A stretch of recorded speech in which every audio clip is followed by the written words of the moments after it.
Ini adalah kisah Serikandi Islam yang korang selalu lupa.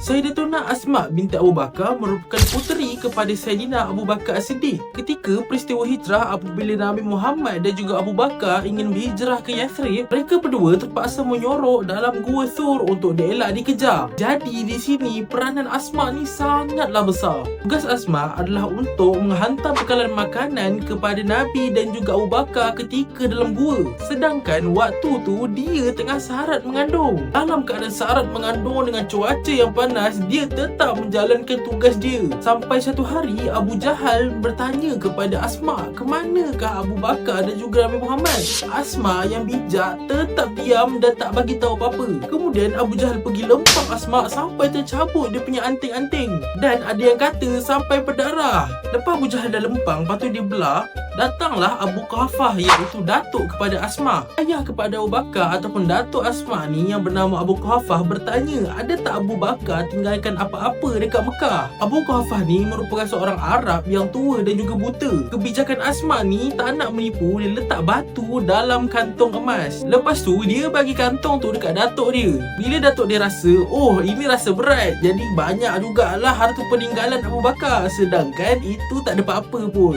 Jadi inilah cerita Sayyidatuna Asma binti Abu Bakar. Beliau mungkin tak selalu dipandang macam Sayyidatuna Aisyah ataupun Sayyidatuna Khadijah. Tanpa dia mustahil Islam ada sekarang.